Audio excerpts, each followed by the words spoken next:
These are 5 mistakes we've made as dog trainers, and yes, we do make mistakes. Get over yourselves.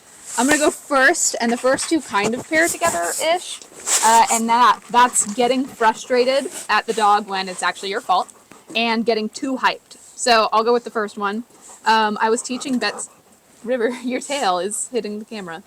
I was teaching Betsy how to back up next to me, and I was so confused why she couldn't do it, because like she knows back up, so I was like, why can't you do it next to me? And I decided to record myself to see like what her problem was. I was the problem, as is often the case, and I was getting mad at her for something I was doing. And so I do recommend recording yourself. That often helps with frustration because you want to behave better on camera. Apparently I don't, but lots of people. And so you can see your mistakes is the bigger reason.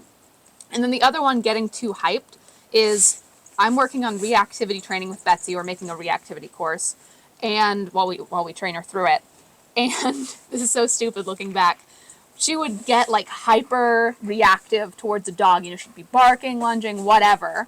And when she would listen to me, I would get super like hyped. I'd be like, "Oh my gosh, good girl! You're amazing! You're the best dog ever," which would hyper arouse her. You know what I mean?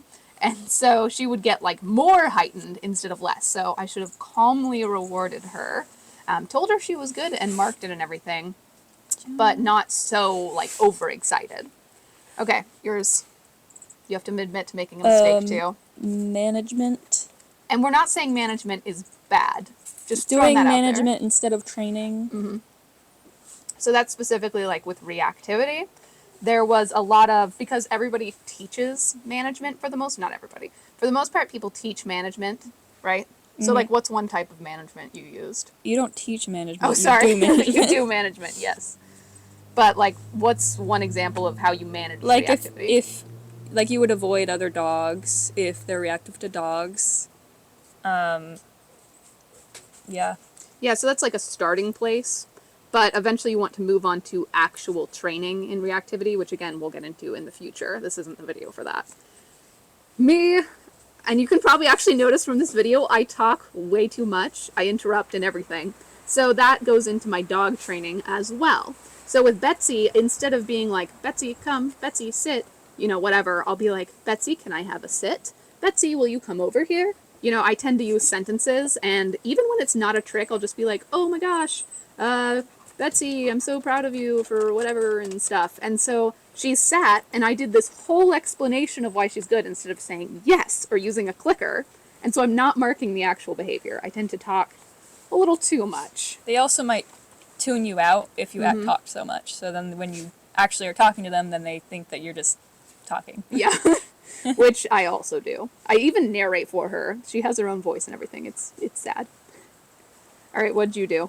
Okay, the opposite of management, which is flooding.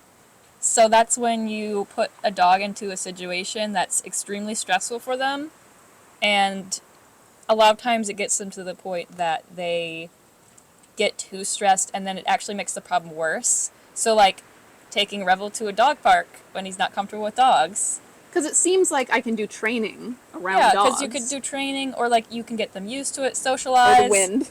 Oh my gosh. The wind's fine.